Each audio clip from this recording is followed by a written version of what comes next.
Can I get a one in the chat? Can I get a one in the chat? Let me know if you can hear me. Mic check, baby.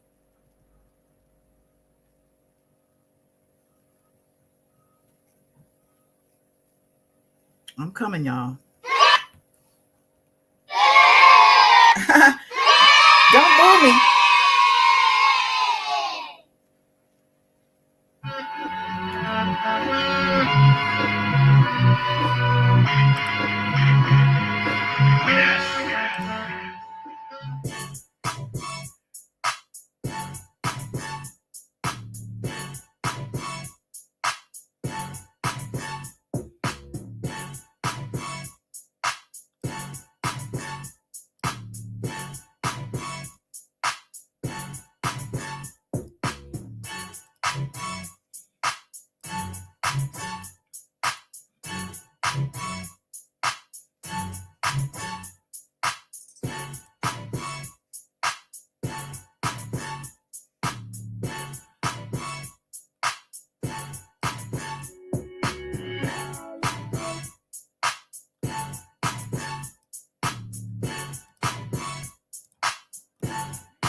Yo, baby, yo, baby, yo. Peace, world, peace.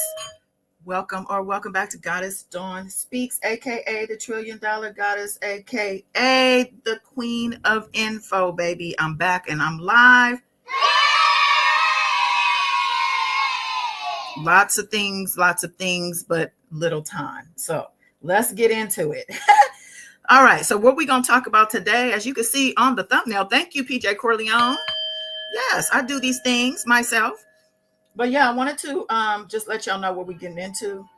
I want you to sit tight because getting into some things, baby. Hey, Juti, I want to say hi to everybody who's here in the chat specifically. Juti, Ray all day, PJ Corleone, Wild Wayne, baby. Yes. And I saw my sis. I'm going to call her my sis because she tried to tell me we wasn't friends in the Tory Lanez courtroom hallway. I don't know you like that. But that's the black letter law. And that's my sis. She is an entertainment attorney worth listening to, worth consulting with, worth hiring. Okay. And she is on YouTube, the black letter law, baby. And what's up, my girl, Michelle? One of my day ones.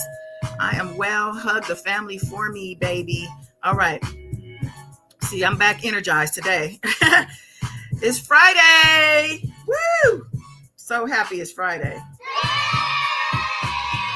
Yeah.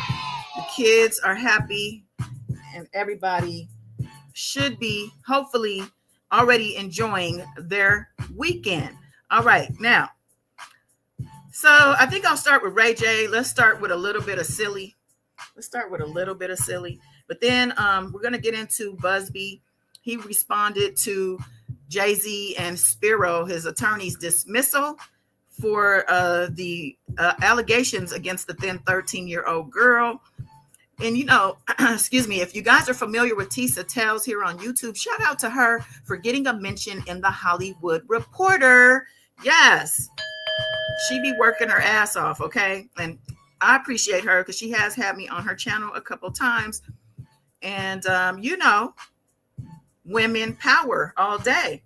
Yes. So shout out to her for that. That's huge. Also, I found a brand new filing against Diddy today, y'all. I just literally found it right before coming live. I was looking in Pacer, which is the government, the federal government's court filing system, where all the documents are filed and where all the documents can be accessed. And I found a brand new lawsuit, SA allegation. Looks like there's a female rapper involved. And I'm going to read all about that as well. I'm not going to read the whole document. I'm just going to read the factual allegation part of the suit. Okay, so please stay tuned and bear with me as I work like an octopus over here. This one woman show situation I got going on. All right, so I think we'll, like I said, let's start with Ray J, honey, because he is a fool. And he always going to be a fool, in my opinion. Let me share the screen. Let me share this screen. Here we go. Oh, yeah, girl. I'm bringing it to you firsthand. And StreamYard done switched up some things, too, here. So let me get with this program. Here we go. All right, let's see. Let me open this up. But that ain't never happened. So why did Woody? Why did Woody insert himself in here? He's a stud of the year. Where's his seat and where's his crown? No. He's already. You and Orlando be sitting. He's a number. No. This ain't got no. Orlando. Y'all been to Diddy parties, exposing y'all. Listen, I've been to a lot of Diddy parties. I know. And ain't none of them had no dirty shit happening at them. All that happening with Diddy is a conspiracy, y'all. Ain't been like first off, ain't been to no parties where niggas been everybody. Have you been to a Diddy party where everybody's about you? Have anybody been here where Diddy parties has been about sexual acts? Have you? No. I heard. Have you heard? That's fine. Have you? No. Have you? No. You haven't. No, Brown said. No. Have you personally seen it? No. All about he say, she say. So I say this as we narrow it down to what's what and what's not. I've said people have said, but when you really think about it, there's no facts to none of this. So what we thinking about now is they tearing down the community, bro, creating false narratives for that ain't never happened. Dog, again, bro, I don't know JayZ like that, but I love Beyonce, and I listen to Beyonce every day. Okay, I got a question. We're gonna Stop. Let me think about Beyonce and let me just reminisce and let me just congratulate her on all her successes. Beyonce, everybody clap. Hey, Wow, I don't know if this is coming out before the holidays, but Beyonce performing on Christmas is one of the greatest things that could have happened to us, our kids, everything. I'm looking forward to it. Are y'all looking forward to Beyonce performing on Christmas? Right? Wow. It's not to say that whatever's happening on the other side of her relationship isn't true or it's not. It's all alleged. Let's leave that alone. Let's leave Puffy alone. I hope Puffy has a good Christmas. He hopes Puffy has a good Christmas, y'all. Ray J needs to sit his ashy, big balloon belly ass down somewhere with this bullshit. I'm so sick of him. But I had to show y'all this, actually. I come across a lot of things typically right before I go live, which doesn't give me a lot of time to do a lot of research, but I had to bring that. I had to. I go live, which doesn't give me a lot of time to do a lot of research, but I had to bring that. I had to. I go live, which doesn't give me a lot of time to do a lot of research. Hold on, y'all. But I had to bring that. I'm playing on my own phone, child. Okay. Let me clear this up. Ooh, that was weird. Okay. So let's get into, I'm going to start with this new filing, child, because I'm literally like, what? I had to double and triple check this date. Now, today is 12/20/24, correct? I'm in the right year on the right day, right? Okay. Now let me, So let me see. It's a Jane Doe, and it's not a Buzbee suit either. This is another attorney. This is Sean. It's against Sean Combs, Daddy's House Recordings, all the businesses. Okay. And I'm going to do the introduction and then I'll scroll down to the actual complaint. Now they're looking for money, honey. It says this case seeks compensatory and punitive damages for a violent SA. The conduct described herein is shockingly typical of how defendant Sean Combs conducted himself for many years. Many individuals and entities facilitated the conspired with this abhorrent conduct. Many entities and individuals. And it says Sean Combs believed he is above the law. He is not. Okay. So they go into some history. Let me go down to the factual allegations of this suit. So it says the plaintiff, Jane Doe, is a female who resides in Louisiana. And they say that they believe that he lived in New York, but he's currently incarcerated. We know that.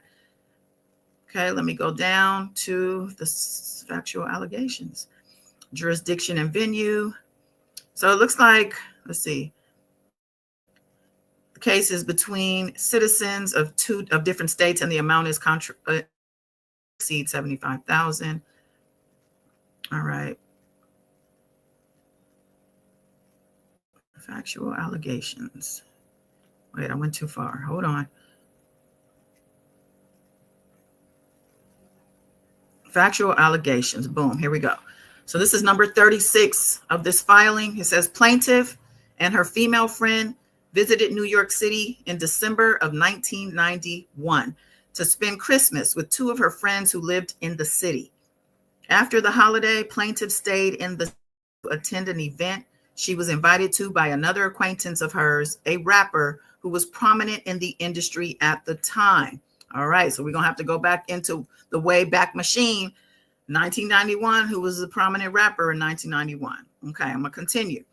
The event was a charity basketball game occurring at City College in New York City on December 28th, 1991. And we have a specific date here. Plaintiff and her female friend were dropped off at the event early so they could get in to see the rapper who invited her. Plaintiff recalls the crowd outside being very large and growing unruly. But once she spoke to security, she and her friend were let in ahead of the crowd. Once inside, plaintiff watched security attempt to contact her rapper friend via radio, but was unable to. Plaintiff recalled him telling her to ask for his co-sponsor of the event if no one could find him when she got there.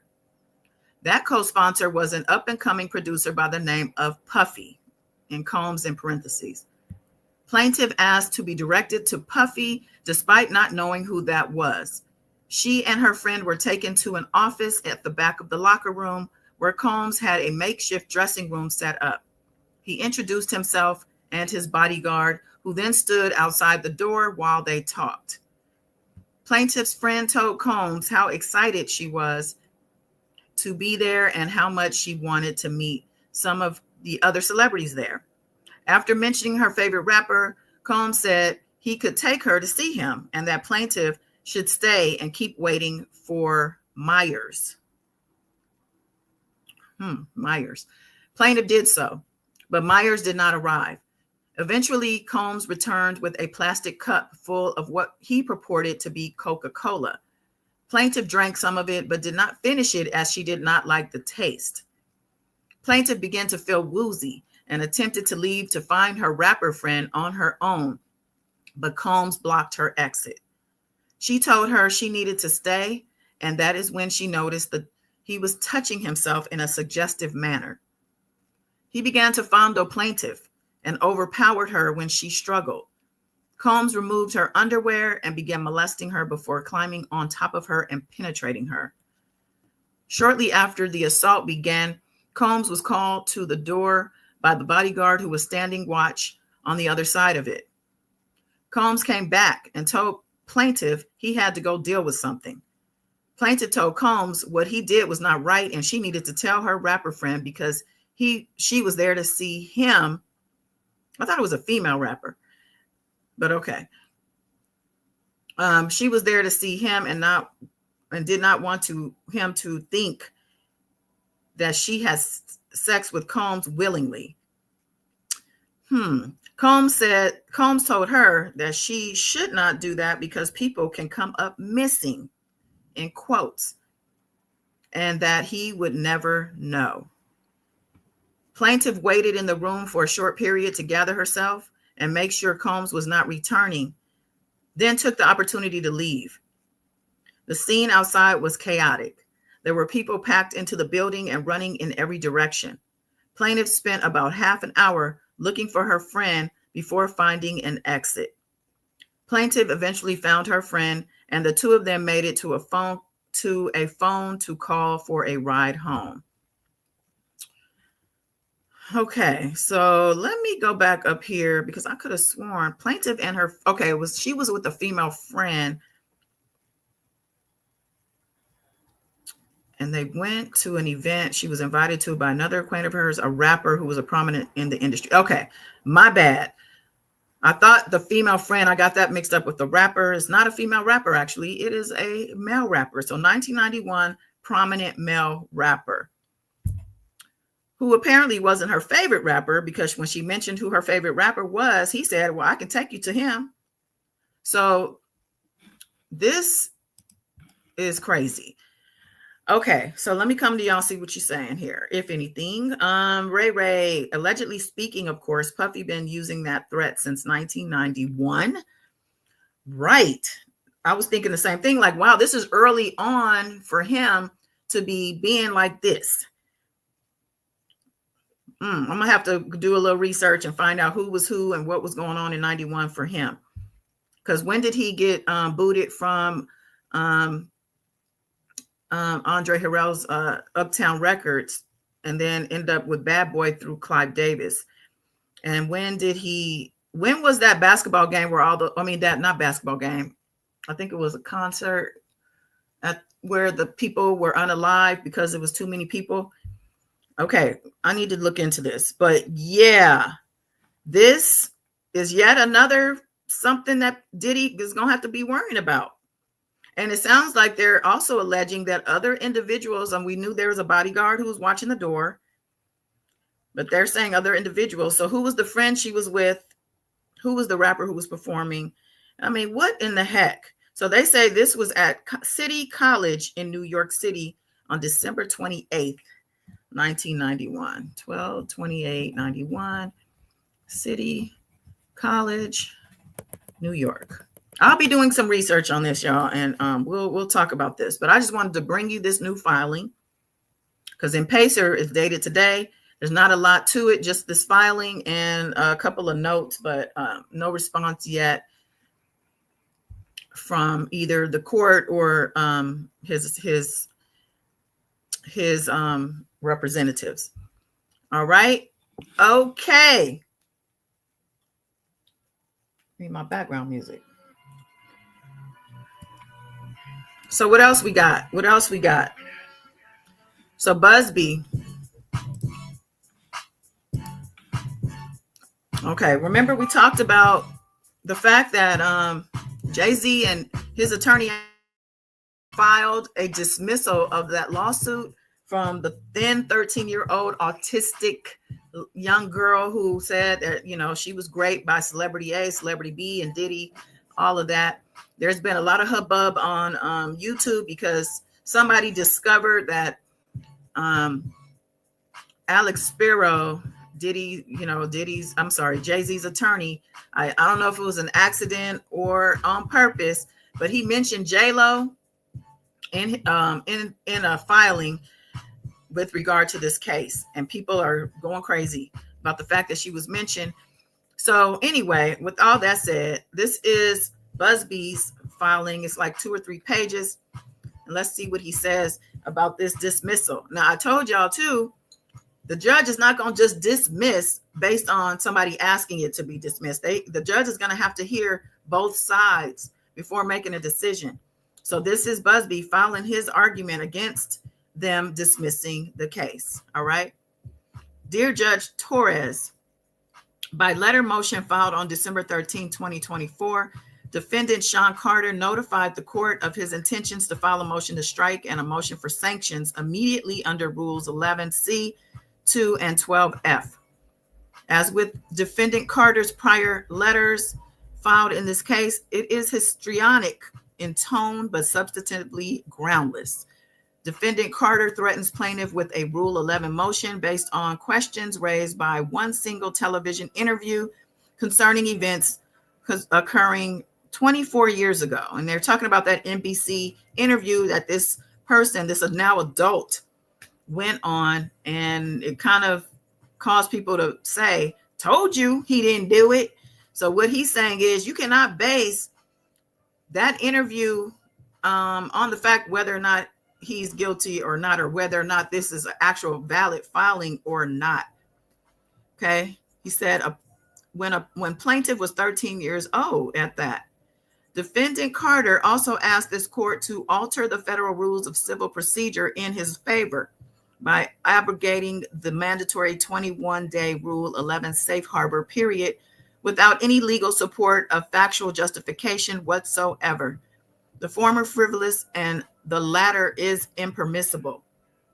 Defendant Carter's threat of a Rule 11 motion is frivolous because it characterizes run-of-the-mill disputes as a fact, as proof that plaintiff's complaint is baseless. None of the factual issues Carter identifies are sufficient even to grant summary judgment in Carter's favor, much less support Rule 11 sanctions.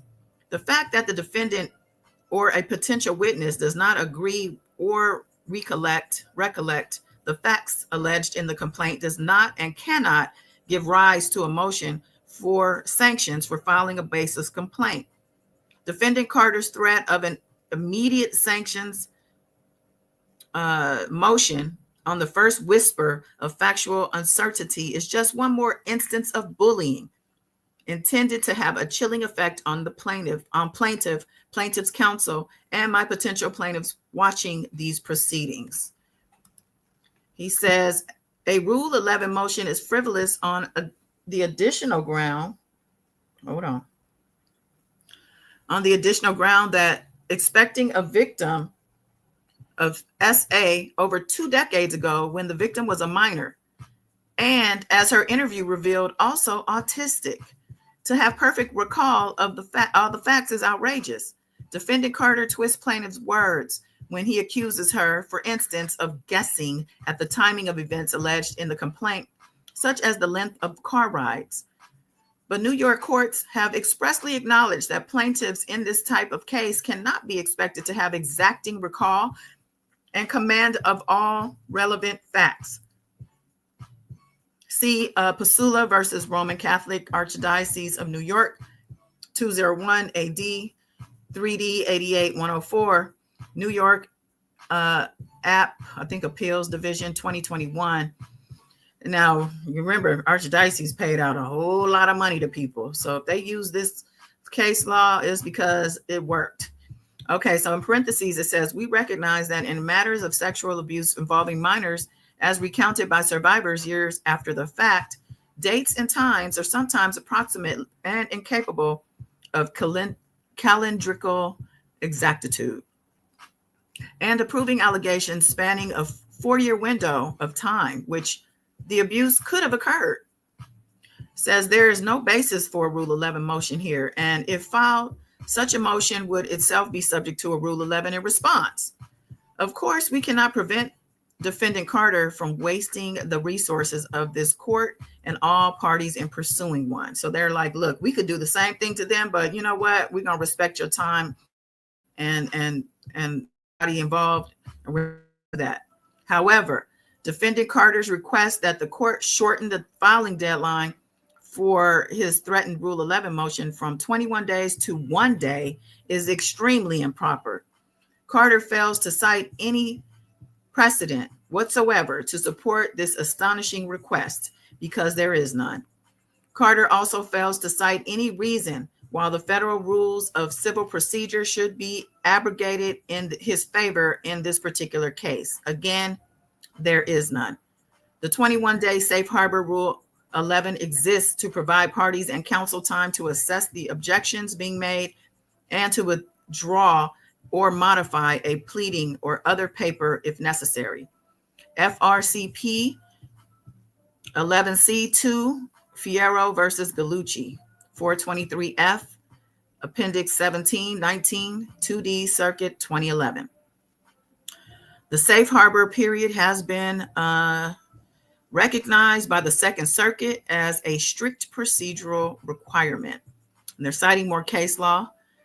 And they're saying that safe harbor requires motion to be served 21 days prior to their filing. It cannot be shortened here because Mr. Carter and his counsel request as much, whether in an attempt to play gotcha or to exert additional pressure on plaintiff or for any other reason. From the outset, Defendant Carter and his counsel have shrilly maintained an entitlement to different rules and faster procedures, from expedited briefing on the issue of anonymity, I can never say that, anonymity, and a summary dismissal of plaintiff's complaint to now a wholesale elimination of the 21-day safe harbor rule under Rule 11. In each instance, the goal has been to blur the facts and rush the decision, but there is aggressive advocacy and then there is bad faith. Mr. Carter's latest tactics, much like this open threat to refer plaintiff's attorney for disciplinary action, crossed that line. Buzbee, say what you want about him. I actually have said to myself that I didn't like the fact when he came initially with all these suits that he was doing this, conflating and conflation with the criminal filing. I feel like it's convoluting things, but he knows. It sounds like we already know his history. He's billions of dollars in winnings for this guy, so he knows what he's doing. So people underestimate this guy.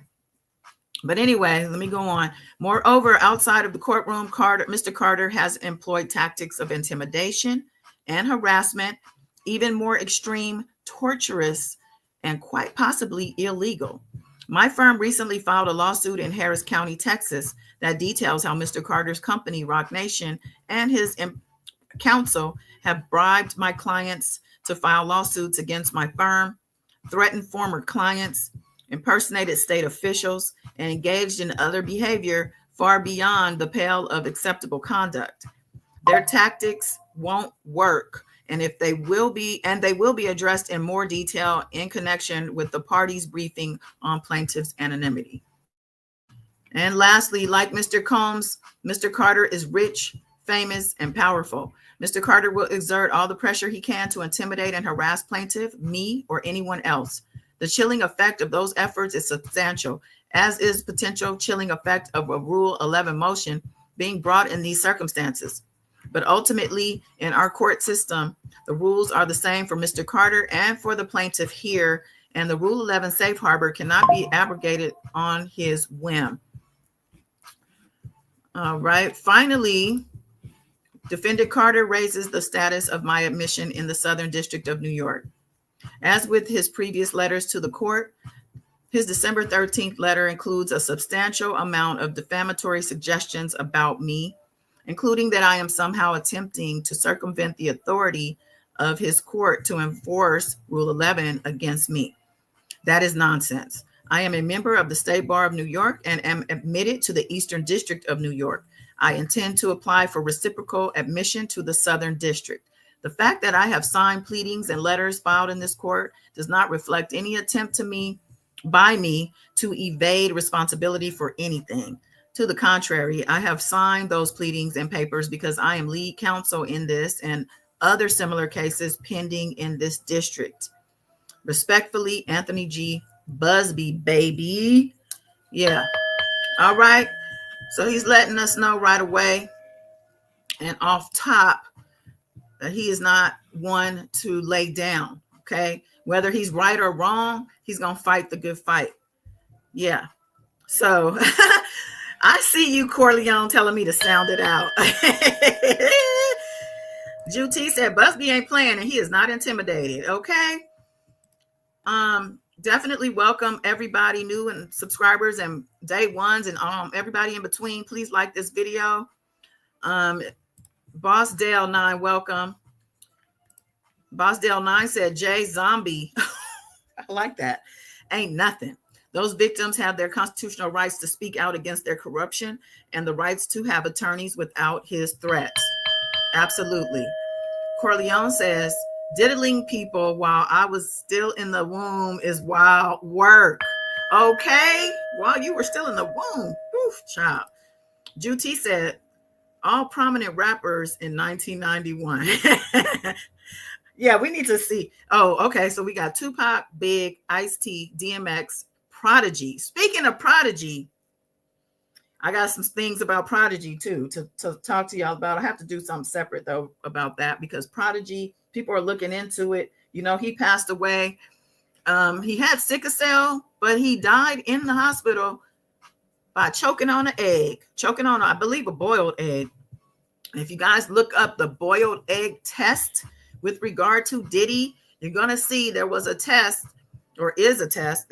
People could still be doing this test to basically make sure that I think it's strictly for the males that they're ready and they are prepared for the next level. And that boiled egg had to go into a particular part of the body and not break in order to test whether or not they were ready to move to the next level, called the boiled egg test.